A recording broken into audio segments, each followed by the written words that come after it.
Hi hello అందరికి నమస్తే. మనం కొన్ని సినిమాలు చూసేటప్పుడు ఆ సినిమాలో దర్శకులు కొన్ని సీన్లకు డైలాగులు ఉండవు. ఆ డైలాగుల ప్లేస్లో ఆ సీన్ యొక్క పరిస్థితి అర్థం చేసుకోవడం కోసం అని చెప్పి ఏదో ఒక వస్తువుని మనకు చూపిస్తారు.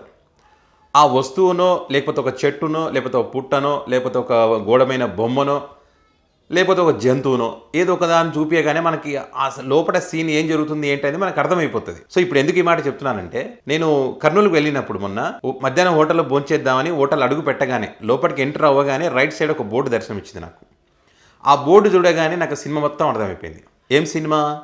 ఆంధ్రప్రదేశ్లో కూటమి పాలన ఏ రకంగా ఉంది, నిత్యావసర సరుకుల ధరలు పెరిగి సామాన్యులు ఏ రకంగా ఇబ్బంది పడుతూ ఉన్నారు అనేటువంటిది నాకు క్లియర్గా అర్థమైంది. ఆ బోర్డు చూసిన తర్వాత ఆ హోటల్ తినాలా వద్దా అన్నది మనం డిసైడ్ చేసుకోవాలి. అంటే వెళ్ళిన ప్రతి ఒక్కరు రేట్లు ఎందుకు పెంచారని చెప్పి అడుగుతారు. గతంలో 100 రూపాయలు ఉన్నది ఇప్పుడు 120, 130 ఎందుకు చేస్తారని అడుగుతారు అనుకోండి. ప్రతి ఒక్కరికి ఆయన చెప్పలేడు కదా. కాబట్టి ఆయన ఒక బోర్డు పెట్టేశాడు. ఏమని పెట్టాడు ఆ బోర్డు అంటే, మీకు స్క్రీన్ పైన కూడా పెడతాను చూడండి. ఆ బోర్డులో ఏం రాశారంటే, కూరగాయలు, సరుకులు, ఆయిలు, నిత్యావసర సరుకుల రేట్లు పెరిగినందువలన 24/10/2024 తేదీ నుండి, అంటే చంద్రబాబు నాయుడు గారు ముఖ్యమంత్రిగా ఉన్నటువంటి రోజులే, మళ్ళీ దగ్గర డేట్ చెప్పకపోతే ఎప్పుడో పాతది అనుకుంటారు కదా, అట్లా అనమాట. ప్లేట్ భోజనం రేట్లు పెంచబడినవి. ప్లేట్ భోజనం 100 రూపాయలు, ఫుల్ భోజనం 120, పార్సిల్ భోజనం 150. మీకు స్క్రీన్ పైన కూడా చూడండి. ఇట్లా ఇంకా ఎవరికి చెప్పకుండా ఆ బోర్డు చూసి ఎవరైనా తినాలనుకుంటే తింటాడు, లేకపోతే వెళ్ళిపోతారు రేట్లు నచ్చకపోతే. ఇది కర్నూలు బస్ స్టాండ్ ఆపోజిట్లో.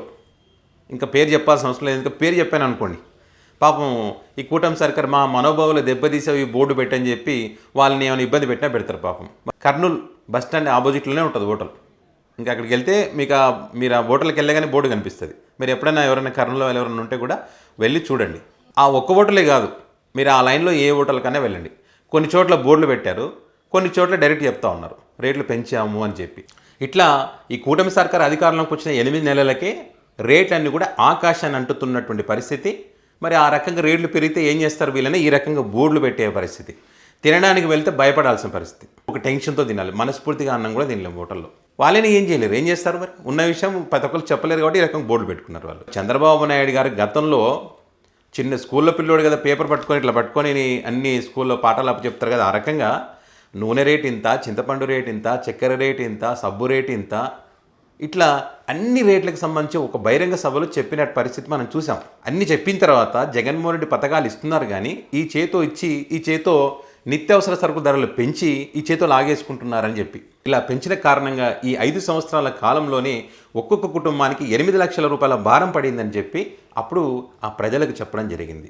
మేము అధికారంలోకి వస్తే ఇవన్నీ పెంచము, మీ నిత్యావసర సరుకు మీకు కావాల్సినటువంటి సరుకుల ధరలు కంట్రోల్లో పెడతామని చెప్పి బాబు గారు చెప్పారు. మరి వీళ్ళు అధికారంలోకి వచ్చిన 8 నెలలకే కొనాలంటే భయపడేటువంటి పరిస్థితికి వచ్చింది. ఇప్పుడు వీళ్ళు ఏమంటారంటే, డీజిల్ రేట్లు పెరిగినా, పెట్రోల్ రేట్లు పెరిగినా, ఆయిల్ రేట్లు పెరిగినా, కందిపప్పు రేట్లు పెరిగినా, కూరగాయల రేట్లు పెరిగినా, ఏవి పెరిగినా మాకేం సంబంధం? కేంద్రం పెంచింది. కేంద్రం సుంకం పెంచితే, దిగుమతి సుంకం పెంచితే మేమేం చేస్తామనంటే, మరి కేంద్రంలో మీరు, రాష్ట్రంలో మీరే ఉన్నారు. మరి గతంలోనేమో జగన్మోహన్ రెడ్డి తప్పు అన్నారు, ఇప్పుడు మీ తప్పు కాదంటే ఎట్లా? కేంద్రంలో మీరే ఉన్నారు కదా.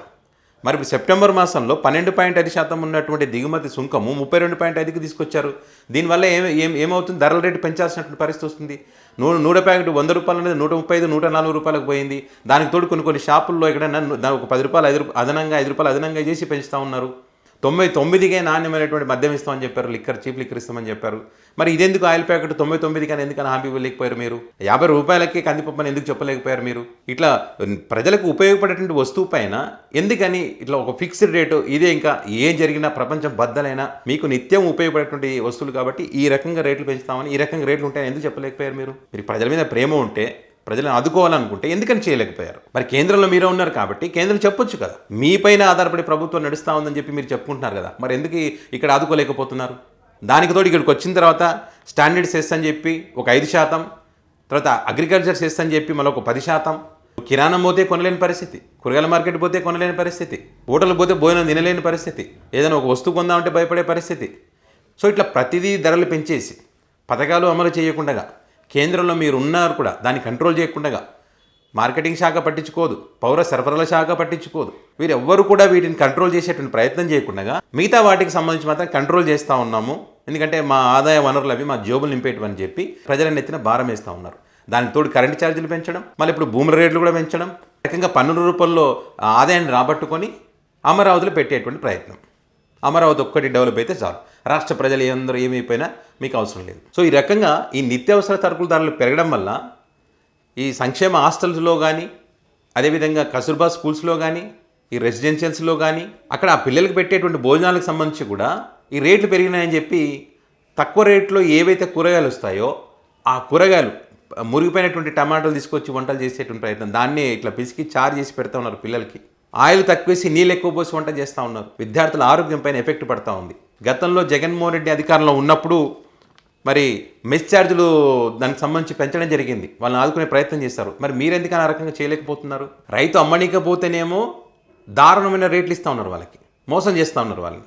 ఆ వస్తువు కొని దాన్ని బ్లాక్ చేసి మార్కెట్లో ఎక్కువగా అమ్మేటువంటి ప్రయత్నం దళారులు చేస్తూ ఉన్నారు. ఇంత జరుగుతూ ఉన్నా కూడా ఎవరు కూడా పట్టించుకోవట్లేదు. ఎట్లా ఉందంటే మీరు హైవేలో వెళ్తుంటే చూడండి, ఆంధ్రప్రదేశ్ కన్నా పెట్రోల్ రేట్లు డీజిల్ రేట్లు ఇక్కడ తక్కువ అని బోర్డులు కూడా కనిపిస్తుంటాయి మీకు. రహదారి పైన, జాతీయ రహదారి పైన చూస్తే కనుక మీరు ఆంధ్రప్రదేశ్లోకి ఎంటర్ అవ్వగానే అక్కడే ఉంటాయి ఈ రకంగా బోర్డులు కనిపిస్తాయి. దీనంతటికీ కారణం ఏంటి? పాలకుల యొక్క నిర్లక్ష్యమే కదా. మరి నిత్యావసర సరుకులను కంట్రోల్ చేస్తే వాళ్ళంత కొనడానికి అవకాశం ఉంటుంది. కడుపు నిండా 2 పూట్ల అన్నం తినగలుగుతాడు, వ్యాపారం చేసుకుంటాడు, బాగుపడతాడు. కానీ వాళ్ళు అది కోరుకోవటంలే. పేదోడు కడుపు నిండా తినడం ఇష్టం లేదు, వ్యాపారం చేసుకుంటాడు, బాగుపడడం ఇష్టం లేదు. వాళ్ళ దళారులు వాళ్ళ జోబులు నిండితే చాలనే విధంగానే వీళ్ళు పాలన సాగిస్తూ ఉన్నారు. ఇంతకన్నా సాక్ష్యం ఏమీ అవసరం లేదు. ఇంకా దీనిపైన మీ అభిప్రాయాన్ని కామెంట్ రూపంలో పెట్టండి. నిజంగానే నిత్యావసర సరుకుల ధరలు గతంతో కంపేర్ చేస్తే పెరిగాయా, తగ్గాయా? అప్పుడు ఎలా ఉన్నాయి, ఇప్పుడు ఎలా ఉన్నాయి? నిజంగా సామాన్య ప్రజలు ఇబ్బంది పడుతూ ఉన్నారా, లేకుంటే ప్రశాంతంగా సుఖంగా ఉన్నారా? ఈ అంశానికి సంబంధించి మీ అభిప్రాయాన్ని కామెంట్ రూపంలో పెట్టండి.